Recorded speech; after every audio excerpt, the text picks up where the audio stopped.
Hello, good evening, good morning, good afternoon, wherever you are in this wonderful world, and welcome to the Questionable Album Club, this podcast where this wonderful panel of music fans we attempt to blow the dust off some of rock's curios, failures, and generally perceived missteps. We mark all of our albums out of 100 because we're very fastidious about that sort of thing, and this is our top 10. This is a very curious top 10. Steve Hackett, you are going to read our top 10, and I'm going to hold up. We're very professional on this pod. Indeed. So coming in at number 10, Steve. At number 10, Motorhead, the Manticore tapes. At number 9, Grinderman 2. Number 8, God Hates Us All by Slayer. Number 7, Van Halen 3. A new entry at number 6, by all accounts, Marillion, Clutching at Straws. Rolling Stones, was that high? Really? Rolling Stones, Satanic Majesties, number 5. The Wonderful Drama by Yes at number 4. The Doors, Soft Parade at number 3. Still at number 2, The Happy Mondays, Yes Please. And of course, the inexplicable number 1, which is Rick Wakeman and whatever it is. I have no idea. Yeah, so Steve, I think the reason you were chuckling was because the number three on the list is the Doors album that you put on there by mistake, which actually turned out to be a good Doors album. Yes. But hey, these things happen. These things happen. Right, on the panel today we've got Steve Hackett. Thank you for that beautiful reading. Thank you, Yep. Steve. We've got Ross English. Hi, Ross. Good evening, everybody. We've got Simon Ward. Good evening. Hi, Simon. We've got my name is Seb Hunter, and we've got Marcus Kingwell, whose choice it was. Hi, Marcus. Hello. You chose today. You chose "Give Out But Don't Give Up," the fourth album by Primal Scream. How to describe Primal Scream? They've been through so many phases, haven't they? UK indie stalwarts, I suppose. Started off as a kind of Bobby Gillespie was the drummer in the Jesus and Mary Chain. Went solo. Sonic, what was it called? Sonic Flower Groove, all kind of like indie, jangly. Hardened up a little bit for their second album, and then notoriously Screamadelica, their third album, which had Loaded on it, which was produced by Andrew Weatherall, and then this, and then we'll talk about that. So, Marcus, why did you choose this record? Well, it's kind of an obvious clanger, really. It had a huge critical backlash and public backlash when it came out. Screamadelica was kind of marked a change in pop music, or it did for me anyway. It did for lots of people. If you're a rock fan and you needed some kind of introduction to what else was going on around sort of EDM and stuff like that in dub and whatever, it brought in all that music and exposed me and many of other people to a different type of music in the 90s. So then this one comes along with much bated breath, and it was considered to be derivative, old school rock and roll from the early 70s, bit of a few soul-y things in there, and just not really very good. So I did buy it because I was a Primal Scream fan, and I probably played it a couple of times, like really hoping to like it and thinking I will get into this after a period of time. And it just sat there doing nothing. Probably had 3 or 4 plays and then went really quiet. It also had some big hit singles. First 2 tracks were really high in the charts and still get played on things like, Radio 2 and Virgin and those sort of back retro looking stations. So I think there's a lot of pop love for the singles on this record, but there was a lot of critical dissing and there was a lot of fan negativity around it. So I thought it just seems absolutely perfect for the Questionable Album Club. That's my intro. Absolutely, it does feel about right for us. Ross, did you have a Screamadelica? Did Screamadelica do it for you? Well, I bought it when it came out because everybody was going so crazy over it, and I did like. Before I start, Ross, can I sorry, can I just contextualize this a little bit more? I think I agree with Marcus. I had the same sort of thing. I don't mean to interrupt. I'm just going to say that I think the reason this is particularly pertinent because it came from Screamadelica, which is this massive cultural phenomena of acid house and dub and techno and electronic music into something fundamentally different, and it was a massive cultural thing. It wasn't just a kind of, this was a sort of, I suppose we're talking about that juxtaposition, aren't we, particularly? So if you don't have that, I think this is quite a good panel for this actually. So Ross, sorry to interrupt. As you bought it. Yeah, I bought Screamadelica when it came out because it was such a massive thing, and I really liked the first one, the Sonic Flower Groove, Because it's just, I mean, I'm a sucker for 60s looking back jangle. I mean, you know, if you stick a delay pedal on your guitar and turn up high enough, you've got to be interested. And if you do it with a Rickenbacker attached, then you're probably falling in love with you. You know, I just love just jangle, and so I really like that. But I didn't like the album that came after. I thought it was trying to do sort of 70s rock badly. I mean, I just thought the second one was a bad record. It just wasn't very well made, and so I was, you know, a little bit ambivalent toward Primal Scream, because I didn't know quite what they were at that time. And so Screamadella comes out and I buy it, and it didn't really do it for me. I mean, it's, you know, there are obviously some good songs. They just go on forever and don't do much. In that I liked indie, but I didn't like dance culture of the late 80s, early 90s, house, rave, whatever you want to call it. It didn't do anything for me. And so where the two sort of met, I thought it sort of dragged down the indie stuff for me. And that every track on that album, or most tracks, I start thinking, this is really interesting. And about 3 minutes in, I'm like, okay, come on, move on. But Ross, the entry level, the entry drug for that record was the Loaded, right? The Andy Redmore remix of the song from the second album, right? I'm losing more than I'll ever have, which at the end has those horns. So that was the big. Did that get you? No, it's all right. Yeah, no, I mean that's all right. Yeah, I mean, but it's good. That's really hook laden.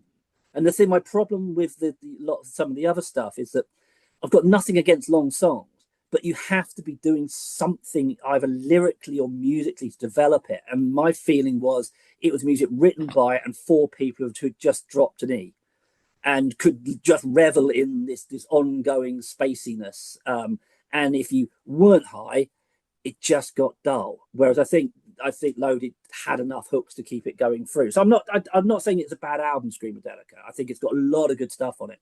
I just lose interest at regular moments, and I'm like, come on, what's the next one? So no, I'm not saying it's terrible or bad. It just really didn't do it for me.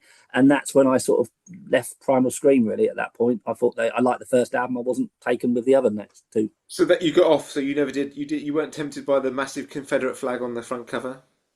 No, as much as I mean, who can resist that? Obviously, but no, I mean, obviously, I'd heard the singles, but I'd not heard this album before. So okay, very interesting, very interesting.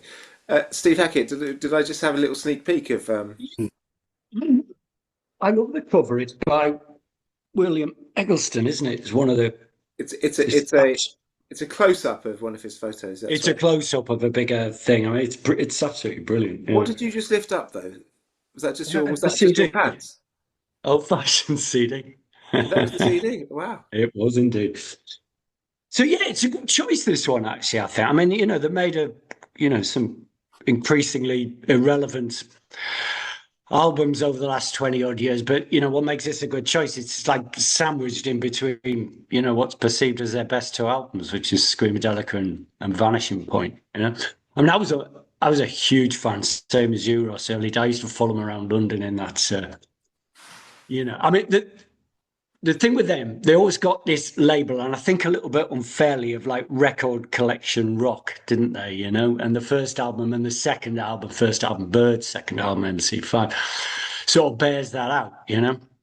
And that's why I think, you know, Screamadelica was very much, you know, even though there was a lot of external input, was very much their album. And, you know, I don't know. Depends on your take on it. I thought it sort of summed up that time perfectly. But yeah, but I loved them. I thought they were fantastic then. And I remember, you know, we used to go and see them, and there was like 20 to 30 people there. There was one gig at Dingwalls, I remember, when they were just unveiling this new look, which was, you know, basically the Stooges MC5 thing. I think, you know, there must have been 10, 15 people there. I mean, the game was up for them. It was completely up. You know, no one liked it. I don't think they even liked that album. And then bang, you know, Screamadelica comes out of nowhere. I think it's a pretty much near perfect album, and I love the stuff that came after this album. But this one itself, it's the funny one, isn't it? And a great choice, actually.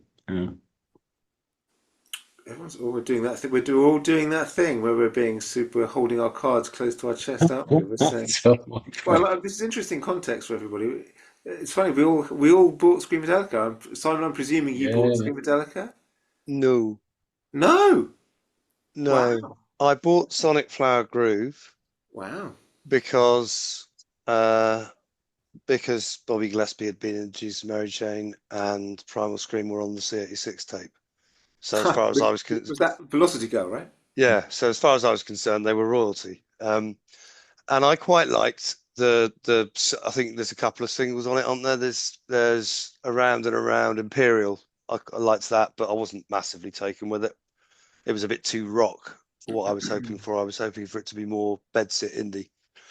And then the second album, that was this, I don't know.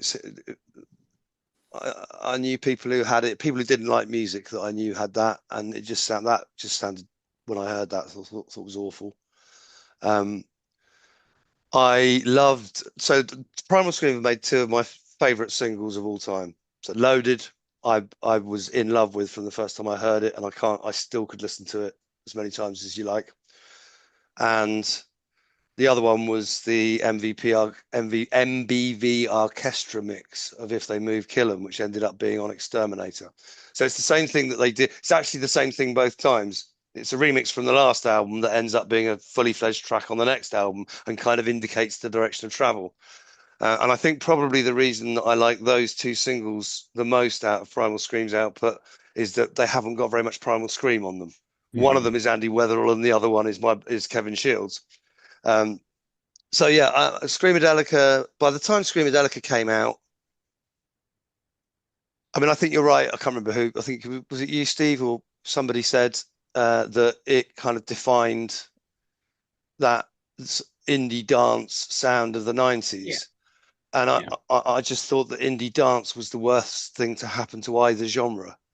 And by that time, I'd been, dance music had been around for long enough that you'd heard plenty of it already. I didn't need some Scottish twat singing over the top of it. I just wanted actual dance music. I don't need any indie in my dance music, and I don't need any dance in my indie. So I didn't buy Screamadelica, despite having loved. I think what was the second single off of Screamadelica? Really Together. average. Come Come together. Really, really average. And so I just didn't bother with Scream. I didn't even listen to it. I didn't listen to it until the mid-90s. What about Higher Than the Sun? Also Surely. Higher Than the Oh, Sun. no, yeah. Once I did listen to it, I love Higher Than the Sun. But that and Loaded are the only two really good things on it. And as far as I could tell, the only good bits were the bits where Primal Scream weren't involved. So the only good lyrics were the ones he stole from Can. The only good songs were the ones that either Andy Weatherall wrote or Jar Wobble wrote. And the more that they were involved, the worse the record was.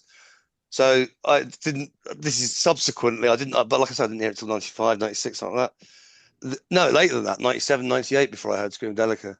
I didn't hear this one until around about the same time because my wife had it when I met her. But I thought I think Vanishing Point is an exceptionally good record. Really, really good. And then Exterminator was quite good. And then what's the point of listening to any more Primal Scream than that? Yeah. Okay. Interesting. So, okay. I don't think it's a dance like a indie dance album, Screamadelica. We're talking about Screamadelica much more than we're talking about this record, which is quite fun. I think we have to, right? I think we have to talk about Screamadelica because it's such a kind of crucial record of its era. But I don't think it's indie dance at all. I think it's a proper kind of house record with all these dub bits and these. I just think it's a. Marcus, I'm with you. It was a massive record for me. It was one of the most important records of my life. And I, having listened around Primal Scream the last couple of days in preparation for this, and listening to give out but don't give up again, and I put this on just thinking, is this as good as I remember? And I just put it on really loud on my headphones. I was walking around. It was a very emotional experience. I just think it's a wonderful. I think it's a masterpiece. It just works really weirdly. The kind of this sort of it's still got some Stones-isms, hasn't it? But moving on up and the damaged and sort of the later part coming down. But it's in a real coming down from the. I don't know. I don't think it's an indie dance record. I think that does a massive disservice. I think Higher Than the Sun is its absolute peak. It is one of the great peaks of modern music, really. And so I was completely. I never saw him live. I mean, I didn't. I was aware of the first two records. I was aware of Gillespie, but I was kind of coming out of metal really and finding my feet in the world of non-tribalism. and this record really helped me. This record, it sounds like medicine. This record, Pixies, the second Ride album, a whole bunch of things that helped me kind of were like helping me out into the world of, you know, post metal life, a rebirth, I suppose. And so I was excited, of course, and I used to read Melody Maker. I mean, we all used to read a lot more music press than we do now. But I was a devout Melody Maker reader, and I remember the review of this. It was Paul Lester in Hours for Times, really, just giving it one of those absolutely. Basically, I mean, the whole thing is right. We skirted around this, but this is they recorded a Rolling Stones album, didn't they? They went from Screamadelica to recording kind of, hey, let's be the Rolling Stones. And Marcus, how did you feel about that? We're the same as everybody else, really. Betrayal is, I think, is the word. Marcus, I think before I say it, surely Screamadelica is the outlier, is the anachronism. Surely it's guitar album not made by them. Well, you're hoping for progress, aren't you? Because they've shown that they can do something. I mean, even if it's was a fairly light footprint from them in terms of Screamadelica, to Simon's point, they were willing to create something with others and take it in genres away from indie and from rock. So they showed real bravery there and real creativity. And I guess we're thinking of either more of the same but better, or even taking in some other genres, whatever those might be. But instead, it just looks back and it doesn't do it well enough. I mean, I think my to sort of go into my full analysis now, you've got the first couple of songs, which are the kind of catchy singles, which I'll defend the first two. Actually, I think they're good pop rock singles. You know, they are catchy and all the rest of it. So they kind of fine for the charts as a general earworm. But you only get the third or fourth song, the funky one, Gotta Get Funky, just hasn't got any substance. It's like a jam session in the studio, which they think they can add some bits. Funky jam, thank you. With George Clinton. Yeah, it doesn't have any proper funk to it. It's just a sort of mess around thing. And there's 3 or 4 of those in the album, which is really frustrating. Fillers, I suppose you'd call them, really, in the usual parlance. And then the other thing, my next sort of criticism is the genre they've picked for this. I know it does echo a little bit back to the album before Screamadelica, whatever that's called. This sort of, I mean, you're saying, people are saying Stones. I hear more of a Faces influence, but then again, Stones in '73 were very similar to the sort of they were sister bands, really, weren't they, in those in that era?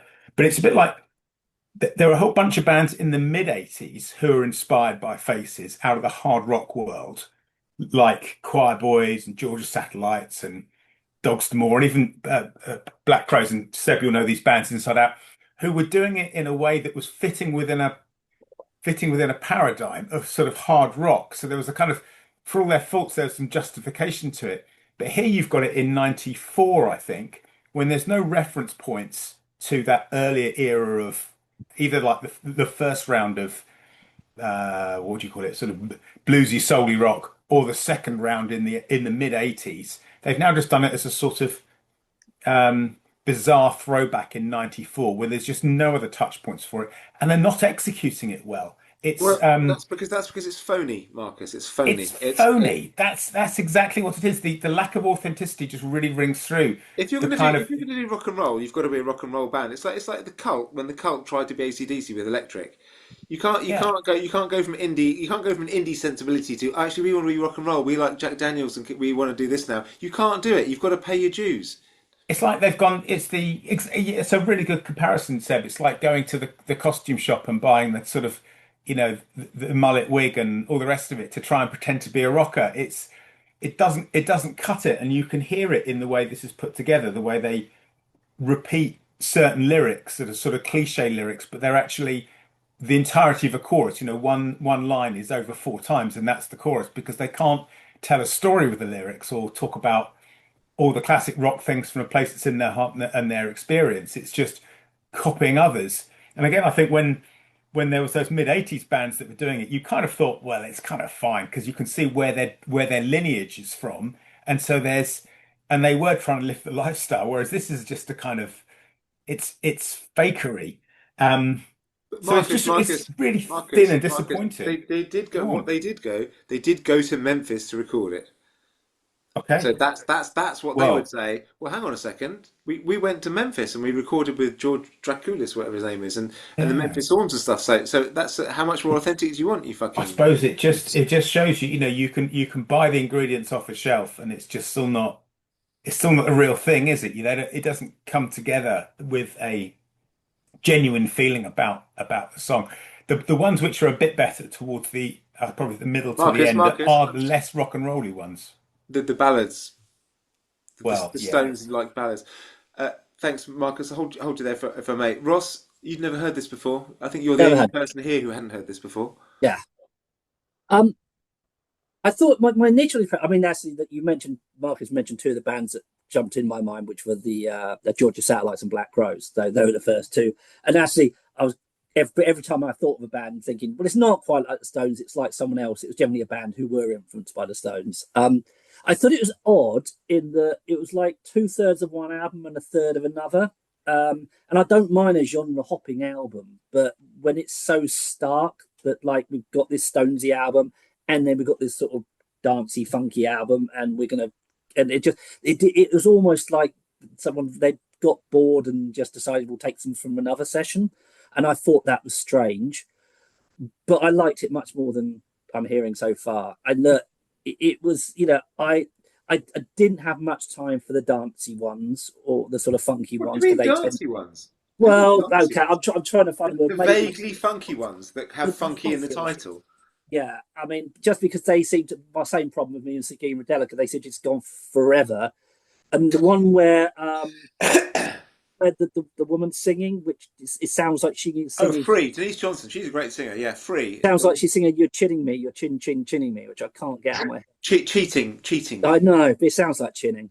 I mean, that's the odd distinction of going on for far too long and then just stopping abruptly. It was just like really weird. It's like you couldn't have ended it. I mean, I wasn't so keen on that stuff because I got a bit bored. It was like it's all right, it's going on. Whereas the Stones impression, especially the sort of the bluesy sort of beggars banquet, sticky fingers sort of countryish ones, I quite liked. I mean, it was a that. It was, but if I had seen a band do this down the pub, like doing that and say this is one of the Stones from a Stones back catalogue you might not have heard, I'd have thought, oh, that's quite nice. And Ross, I found, Ross, this isn't a band down the pub playing a Stones-like song, is it? This is quite nice. This is a band that have literally defined the zeitgeist. They've literally reinvented the wheel and revolutionized music, a genuinely revolutionary album. And now they do, and then you're saying, yeah, but imagine if you saw a band down the pub that sounded a bit like the Stones. That's quite nice. yeah, Is that all right for you? I enjoyed it on its own terms. There were a lot of tracks in there, especially sort of like the slidey guitar ones, which I knew what it was doing, but I still enjoyed it. That's acceptable to you. Yeah, and I would say that it's one of these things where I recognise that it's not even in the same league as in terms of quality of an album as say Screamadelica, but I enjoyed it and bits of it much more. That's the main thing, right? Yeah, absolutely. Absolutely. So for me, it was fine. I mean, I'm probably not going to put it on again, but I've quite enjoyed listening to a lot of those tracks over the last couple of weeks. The only extended version online is the only version available online is the extended version with. Did anyone get to the second disc? Oh no, you never do that. Steve, I listened to the original recording, the Nashville one though, with all the horns. They released that a few years ago, didn't they? Yeah, I thought that was worse than this. Yeah. Yeah, well, it's one of those things you're thinking, oh, the original one, that's going to, Anna McGee was so wrong to do it, and yes, no, it's a bit messy. I don't think anyone's really mixed that properly. I think that's the thing. It's like the pawns are all out of everything's out of kilter. Yeah, that's why they didn't release it, I suppose. Steve, what did you think upon revisiting this? Did you listen to your old CD? Did you listen to the original? I did. I've just got awful visions of Denise Lewis being chinned now. Yeah, I did. Yeah. I mean, I'll take issue slightly with those who think it's I mean, what it was slagged off the time. It's a proper like Frankenstein album, wasn't it? It was sort of cobbled together and, you know, different producers and what have you. So, you know, to me, it's always been, because Steve, because it was shit when they recorded it, yeah, and then Alan possibly. McGee was like, he Yeah. didn't have his Oasis money yet, right? Yeah. And he was Yeah. like, okay, Yeah. well, we need to polish this turd. Let's throw some big name producers at it and put, you know, spend more and more money on it until they can't afford not to release it anymore. That's exactly what happened, isn't it? And you can tell. So I always think of it. I think, you know, listen to it this afternoon. Just I think the same as I did at the time. To me, it's a proper Frankenstein album. It's like three different parts. You know, you've got your big pop singles, obviously the first two, "Call on Me," which are great. I mean, they're great. You know, pastiche sort of stuff, but I love them. You know, they're really good at doing that sort of thing. And then you've got these. They are. Then these country soul ballads, and that to me is the problem with it, you know, because they're all like pale versions of Damaged off Screamadelica, and as the album goes on, they just get worse and worse and worse, and they're very cliched records, really, I think, and that's what sort of ruins the album. So where I take issue with Marcus is Ross, I love that George Clinton stuff. See, that's what I was expecting. I thought that was the territory they were going to go into after Screamadelica. They'd released an EP called Screamadelica that wasn't anything to do with Screamadelica, with a track on it. It was like that 10-minute long funk dub sort of thing. And I was expecting an album full of that. I absolutely loved it. So I love the George Clinton stuff. I think he produced it, didn't he? I think it's absolutely brilliant. Right. Even though, no, did he not? No? Anyway, whatever. But it's one of the only albums I've ever heard where it's actually strutting. The song "Strutting" on it is actually a remix of Funky Jam. So you can tell there were. So in that sense, it is filler. You know, they obviously didn't have enough tunes to. It's not. It's an instrumental, but at one point it's in the same key, and they put in a bit of they go into a bit of Funky Jam. I always thought it Just to was show how based on fucking it. unimaginative they are, and then they go back Yeah, into straight. I love that track. I love it. I love Brendan Lee. I mean, you know, there's those sort of three genres anyway, and then there's Free, Denise Lewis being chinned, which is, you know, it's just an amazing tune. It's absolutely amazing. I've forgotten how good that song was. It just stands out a mile. It's better than anything else on the album. So very, very strange. Steve, you're talking about these kind of funk songs, right? But there's no bass on it. There's no bass on this record at all. There is no bass. Even the kind of dub song, right? "Give Out But Don't Give Up," which has got George Clinton on it as well, which is the dub song. There is no bass on this record. On any of the. Need bass to be funky? Is that a rule? There isn't any. Yeah. Yes, there's a couple of dub tracks on this. You know, "Give Out But Don't Give Up" is a dub track. Has anyone else heard any bass on this at all? I've listened to this on various things. You mean bass guitar, or do you mean bottom end? Well, bottom end. It's the same thing, Marcus. You know, bass. Well, not What really. you fucking Yeah. play. Well, yeah. No, but there's some quite nice bass lines in the first two singles actually. But it's mixed for right down. rock, There's but there's no bass. It's anyway. So I'm digressing. I think you need Sorry. new headphones, Seb. You need to get your woofers sorted, mate. I listen in ears with the bass right up. Sorry, Steve. Carry on. It's just saying it's not a bad album overall. I mean, there's nothing on it that I actively hate, but it's just a weird one, isn't it? And maybe it was what they needed to do at the time. You know, like you say, that they're a bit fucked up, weren't they, as a band as well? And I don't really think they had a great deal of input into this whole album and how it was put together. As you say, it was more than likely Alan McGee's sort of thing, wanting to capitalise on Screamadelica, you know. But somebody else said that the Primal Scream's highlights over their entire career are the bits where Primal Scream aren't actually involved. Well, there you go. I mean, they're that sort of band, aren't they? You know, I mean, you know, arguably their greatest record, and it is a masterpiece, Screamadelica, it really is. You know, how much actual input from them? I mean, it was all the producers du jour, wasn't it? Alex Patterson, Terry Farley, Weatherall, all of that sort of thing that made it the album that it was. You know, it wouldn't have been anything if it wasn't for them. But I think, you know, I think they really came into their own as a band after this one, really, with those sort of Vanishing Point and Exterminator. So Simon, But I've got a big soft spot for them. Thank you, Steve. I'll Simon, tell you my. I've met Bobby Gillespie a couple of times as well, and I have to say, I'll tell you the story later if we've got time. But he's a smashing bloke. He's a genuine geezer. He's great. But more of that yeah, we'll later look if we can forward be to that. bothered. Yeah, yeah. Simon, what did you think of this record, Simon? Well, I remember clear as day. Rocks came out before the album, didn't it? I think. It was the lead single, I believe. Yeah. And I remember where I was the first time I heard Rocks. It was on Top of the Pops, I think. And I think most of the people I was in the room with, including me, burst out laughing when it came on. It's so hysterically bad. I mean, it's so bad it's just laughable. And so is the other track, the one that comes before it. I mean, how they could look themselves in the mirror after putting those two songs out, I don't know. They're just terrible. And this album in general is, it's just fucking awful. And like, the only good track on it is Strutting, which is fantastic. And the only two nearly good tracks on it are Funky Jam and the title track. The title track's better than Funky Jam because Funky Jam's called Funky Jam and they say Funky Jam in it, which is annoying. I remember when, and the really annoying thing is that fucking false dance music start at the beginning, because they made a real show of this. I don't know if you remember, but they started coming on stage with Dance Music Traitor t-shirts on. Like they thought they were being real big and real clever by like doing this sort of massively popular dance record and then just turning their backs on it like they were too cool for that, right? And then they make this dreadful record.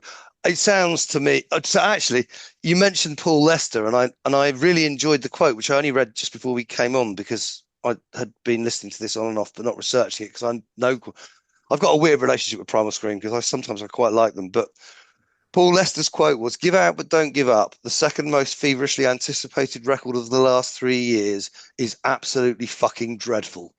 And I think that's about that about sums it up. If it wasn't for Strutting, this would be an unforgivably bad record. But it's just horrible. The whole thing is horrible apart from those 3 songs. And what I think happened here, I think they made a lot of money out of Screamadelica and they could afford a lot of cocaine. Because it sounds like remember, I don't know if you remember on the Yes Please, we talked about Tony Wilson saying it's the cocaine record you got to watch out for. And this has got that sort of, I thought you were absolutely right, Ross. It is ersatz. It's exactly what it is. It's pastiche. They've always done that. They've always been a pastiche band, except when they got to Vanishing Point and Exterminator, which were their own records. But until then, I don't think they had the confidence to make their own record, and so they made everybody else's records, but not as well.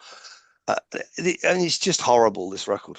But it gets rescued by Strutting, which is fantastic. I completely agree with you, Simon. I think weirdly they were kind of enthralled to Gillespie's record collection their entire career, and I think Precisely. And I think that in Vanishing Point, it kind of all came together almost by accident. It's Manny. They were only any good when Manny was in them. 100%. That's what changed it. 100%. Because he's a musician. Right? He's an actual musician. Exactly. And with that bottom end rounding things out, it was like, To be fair to them, on my posh speakers with the subwoofer, there is quite a lot of very low lows in it, especially on the 3, on Give Out But Don't Give Up in particular. That throbs really nicely. That's the only one I could hear any bass at all, and I just couldn't hear enough. And I also think it's a really bad song. Do you remember in London around this time in the kind of mid-90s in tube stations, just outside tube stations, they had these guys selling bootleg tapes. Yep. For £1. And I remember getting a Prince album. I remember getting Automatic for the People. It was like I had a photocopied cover, and it was and it wasn't an unlabeled tape. And I got this. And you overpaid if you paid £1 for it. Yeah, and I remember that was how much credence I gave it. I bought it. I thought I can't not buy it. I saw it there for £1, and I've still got it upstairs. I found it earlier on, but it's just laughably bad. And Rocks is just hysterically bad. It's so embarrassing. Simon, you're the only one. Everyone else has said that the first 2 songs are really good pop songs and really and admittedly, they are doing the numbers streaming wise. They seem to have transcended the kind of. They seem to have occupied their own space in kind of in today's culture, insofar as like they'll soundtrack a fight on some terrible ITV drama or something. Or, Virgin Music Radio just summed up, I think. but Simon, I agree with you. I think they're laughably bad. I think they are. When I first heard Rocks, it's like junkies keep a junkie. It's just like in his whiny little Scottish voice with this shit fucking. It's like a 14-year-old playing his first Stones riff for the first time with Boris saying, "Geez, Steve." I thought it was a practical joke. I thought they were going to stop and do something else. I thought it was like it was one of those things where they were going to play that bit and then stop and go into something really crazy, and it just kept going to the end. I completely agree. I think I honestly believe that those two tracks are arguably the most mortifying 10 minutes of music in all. If I can finish this fucking sentence, the most mortifying 10 minutes of music in rock history. Honestly, I just think it's just utterly humiliating, and I don't think they've ever recovered. Should we do some summings up? And some more kind of just random Primal Scream stuff. And Bobby Gillespie anecdotes. Well, I've got Bobby Gillespie anecdotes. We've all got Bobby Gillespie anecdotes, which we'll do. Oh, I'm not going to encourage. Steve will really tell us off if we start doing Bobby Gillespie anecdotes. Can you imagine? He'll send us a message with the exact time code for the moment where 6 listeners stop listening, Marcus, and it'll be you. Marcus, give us something up and something. Well, I've actually said everything that I'm going to say. I think in terms of talking about this record, what is interesting is the way that us as a panel have picked out things like completely opposite to one another. Like on those first 2 tracks being like, I think half of us, the 3 of us have said quite good pop songs. The other 2 have said absolutely the worst music of all time.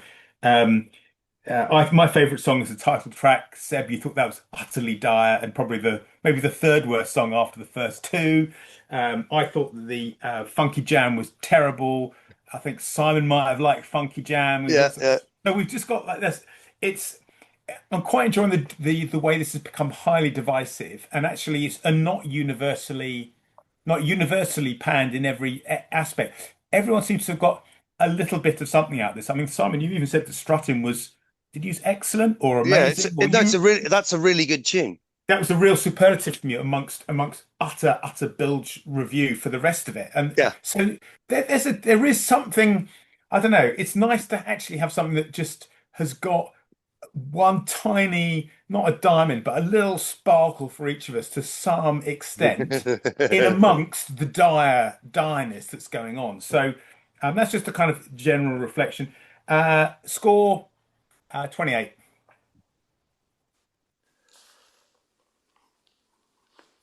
Ross. I'm just struck that we've got to do a whole podcast on the most mortifying 10 minutes of music in history. That would be one. I mean, my favourite track is going to be one I suspect most other people hate on this album. It is. I'm just checking here. Big Jet Plane.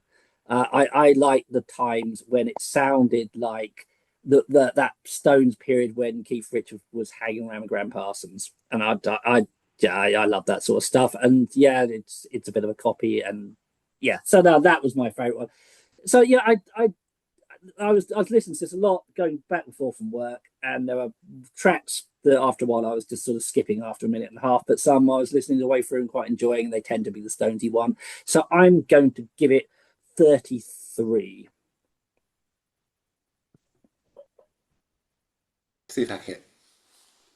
Yeah, it's great, isn't it? This one, everyone likes or dislikes different things about it. It's no, I dislike it all. I dislike it. You dislike it all, fair enough. Apart from you, Seb, yeah. So the first 2 songs are great. They're just big pop tunes. They're nothing else. Of course, they're ridiculous, but that's why I like them. Don't like the country soul stuff. I love the George Clinton stuff. That Strutting tune, by the way, Simon, is that guy Brendan Lynch, who was a big guy producer at the time, did loads of great stuff, and it's just fantastic, isn't it? Mm-hmm. It's really good. No one seems to like Free as much as I do, but there you go. The album overall, it's not very good, is it? It's. I hate to say, I don't mind disjointed albums, but this one's too extreme like that. I'm going to give it 50 out of 100. Yeah. I don't understand. You're saying this is disjointed. It's just a whole bunch of Bullshit. ersatz American music from the '70s. It's a bit trying to be a bit funky in a sort of '70s Little Feet sub everything sort of stuff. Is it You disjointed? did It's, right. I think it's thematically consistent. Yeah. I mean, you're dead right. You're spot on. It's completely pastiche and ersatz, but what the fuck isn't, you know? I mean, going Well, back to that phrase I used to. Screamadelica, Vanishing Point. Well, yeah, Anyway, okay. Sorry, I didn't mean Yeah. to argue with you. Yeah. I'm just taking umbrage with your kind of like, oh, it's all crazy. It's all over the place. It's not. It's in one place, right? It does one thing. Fair enough. Yeah. Anyway, Yeah. sorry to Simon. No, no. I've been trying to do some like trying to show my working to myself. I think it's 15 because mostly because of strutting. Yeah, I think it's about that. I can't give it any more than that because of the first two tracks. My favorite song is Strutting, obviously. Worked that out already, I think. I agree with you, though, Marcus. I do think it's really interesting that we've all found different things in it. It doesn't actually surprise me. I think I could probably have. Well, actually, maybe not. It doesn't surprise me that we've all found different things in it because I don't think it's a very good record. So we've all been clutching around looking for something to listen to in it. I I'm going to give it 20 because I think things like big is it big what's it jet plane what's that called Jet plane. big jet plane.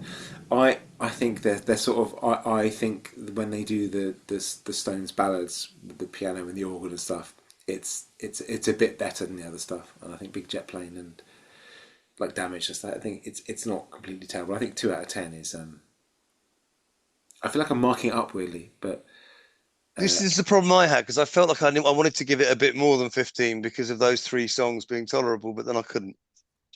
yeah, I'm just going to give it 20. I mean, whatever. So if I give it 20, that gives it a total of 146, which gives it an average on our thing of 29.2. That's its official Questionable Album Club score. If I look at our list, that puts it into, say, 29.2. That puts it in between. Okay, it puts it at number 22. So Prince Planet Earth was 31. That was in 21st place. In 22nd place, old 22nd place, was Pat Boone's In a Metal Mood, which was 21.12. So this album fits perfectly, beautifully in between Prince's Planet Earth and Pat Boone's In a Metal Mood, which feels about right, actually. This is exactly what Bobby Gillespie deserves. Yeah, to be slightly better than Pat Boone's In a Metal Slightly Mood. better than Pat Boone's Heavy Metal Covers album, and the Free with the and Prince's Free with the Daily Mail album. Very good, very good. I see. I see what we'll do. I'll tell you. I'll tell you what we're going to do for the next episode, and that as a kind of bonus for everybody, if anyone wants to keep listening, we'll all very quickly we'll do the kind of Bobby Gillespie anecdote. Okay. So for our next. So yeah. Anyway, that's so yeah. 29.2. That's it. This is done. So for our next episode, we're doing special for the next one. So we're not doing the usual thing where somebody chooses an album. We're doing one of our specials, which every now and again we do. The last one we did was on novelty hits. This one we're doing Bond themes. Okay, so all panelists are invited, not just all of us, but everybody who's on the panel, and whoever can make it will be on it. And what I want everyone to do is choose their favourite James Bond theme, a kind of runner-up Bond theme, and a Bond theme that they really dislike. Okay, so everyone's got to choose 3 songs, basically 2 that they love, 1 they hate. And that's it. There's a lot of music to choose from, and that's it. Simon, I know. I think we all have an idea of who might be in your top 2. Considering one of your favourite albums of all time has got a Bond theme in it. Yeah. American Life. Yeah. You must be excited. Yeah, I am. I'm excited to get to listen to it again. Oh, amazing. So that's what we're doing next time. So that's the next one. So right, let's start off. Put your hands up if you want to tell a Bobby Gillespie anecdote. Please, listeners, you can tune out now. Please like and subscribe. In the meantime, we're going to talk about Bobby Gillespie. Do you want to start with the worst anecdote, or do you want to end with the worst anecdote? How do we know which is the worst? The blandest Bobby Gillespie anecdote. That'd be mine. Pretty I blind. sort of. Well, I've got a couple actually. Okay, let's go with that then. Go on, let someone just do it. Go on, you've started. Go on. All right, so this is my stake in the ground for the blandest Bobby Gillespie anecdote. When I was working in around Liverpool Street area, I was walking to work one morning, and a bloke came towards me who didn't look like he belonged in that area at that time of day on a Wednesday morning, and he was on the phone, and I thought that looks a little bit like Bobby Gillespie. And as he walked past me, he went, "Aye, and he's still doing it, the cunt." And I was like, "Yeah, well, that's probably Bobby Gillespie then, isn't it?" That's my Bobby Gillespie anecdote. It's a good place to start. Who's going next? Well, mine's slightly less bland, but not much. So we had Primal Scream around my house in Camberwell, my little flat, and it was about the time of Screamadelica, and we'd been out in a night. Yeah, well, there you go. Oh, Jesus Christ! I know, Oh, I know. So we yeah. were out in a nightclub in the West End, and I was with my then girlfriend to be wife, Susie, and it was a big night, let's put it that way. And at one point, she came up to me and said, "Does this bloke follow me around the club? He's fucking just chat me up all the time." And I looked over, and there was a bloke dressed. This wasn't Bobby Gillespie. There's a bloke dressed exactly like Susie, leather trousers, long curly hair. And I said, "You know who that is? That's Rob Young out of Primal Scream, blah, blah, blah, So this is where it's a little bit shameful, because I actually did use my wife in a way to drag them in. I just said, "Oh, well, see if he wants to come back 2 hours afterwards," which he duly did. So we got back to my flat in Camberwell. About halfway on the cab ride, he realised he wasn't going to be having sex with my wife. When we got back to the flat, he went straight to bed. He all I had to offer him was, a mouldy wrap of speed and a bottle of cheap whiskey, which he seemed perfectly happy with. And there was me and my mate who was completely pissed. And then there's a knock on the door about 1:30 in the morning, and a cab emptied, and Bob Gillespie got out. So he must have obviously told him, "Oh, there's a massive party, it's going to be great." Rock and roll party around in Camberwell. So he turned up a man. His guitarist passed out on the couch. It's just me and my pissed up mate and Bobby Gillespie, and he didn't give a fuck. He turned out to be an absolutely charming guy. All he wanted to do was talk about music all night, and he talked about his dad. There was some trade union guy in Glasgow on the shipyards or whatever. I just thought he was a fantastic bloke. He loved his music, very, very genuine. And we just sat up all night chatting. And he was very polite and didn't want loads of booze or wasn't after this, that, and the other, and left in the morning. There you go. That's really my lovely. anecdote. I liked him, genuinely liked him. I really did. He was a nice bloke, If only we'd end there. Marcus. But we're not going to, are we? No. Come on, Marcus. No, I don't have nothing. I have nothing. I've seen them twice live, but I've not interacted. I'm sorry. Oh, okay. I've got quite a funny one. I don't remember if you remember about like 20 years ago. Brian Wilson was doing his live Pet Sounds thing at the Royal Festival Hall, and I was a big Brian Wilson obsessive at the time. And I went to all of them. I went to every show, and they were always like celebrity packed. The one David Gilmour was sitting right in the front. I always got tickets right at the front. I used to spend a lot of money on this. And one of these shows I went to was with my Scottish friend Ewan, and he'd had a few beers, and it was quite celebrity packed. We were in the bar, and he went up to Jason Pierce from Spiritualized. Remember Spiritualized? And he went to Jason Pierce, and we were like, "Oh, it's Jason Pierce." And Ewan, he walked up to him and said, "Hey, mate, Jason Pierce." Politely said, "Yes." He said, "Mate, you'll never make a record as good as Ladies and Gentlemen, You Are Floating in Space. Never." And Pierce was like, "Oh, yeah, just fuck off." I was like, "Ewan, you can't do it. I can't believe you did that." It was funny, right? 5 minutes later, he sees Bobby Gillespie. Walks up to Bobby Gillespie. It's like, oh my god, here we go again. Walks up to him. "Hey, Bobby." And Bobby turns around politely. "Bobby, you'll never make a record as good as Screamadelica ever again. And Bobby bless him goes, "Oh, cheers, mate. Yeah, you're probably right. Yeah, it's a bit of a good one. Yeah." But he was absolutely lovely. He didn't take any offence. He was just like, "Yeah, cheers, mate. Yeah, bit of glass." Anyway, Ewan continued to do that with everybody he met throughout the entire evening, and we always talk about it. But anyway, that's Bobby Gillespie being a total gentleman. He's the real deal. He really is. He's like the sort of Forrest Gump of India over the last Yeah, sort of 30 yeah, years, isn't he? yeah. He is. Have you seen his son? His son looks exactly like him. Oh, really? Long black hair, just like chiseled. Yeah. We've done. We're still on air, right? Yeah, we are. Yeah, I'm afraid. It's going to be in the outtakes. Don't worry. Steve's going to be so cross. Yeah. I like the way I was voted least likely to have a Bobby Gillespie anecdote. Have you got one, Ross? No. Well, that's probably better than mine. The woods, Ross. Sorry? He's a Brighton boy, isn't he? He was, yeah. One of these people I've never bumped into. I don't think he's down here anymore. But I don't know. Right, we should end. Right, thanks everybody. Please like and subscribe and tune in for our next one, which is the Bond special in a few weeks' time. Thanks and goodbye. Everyone say goodbye quickly. bye. Goodbye. Goodbye.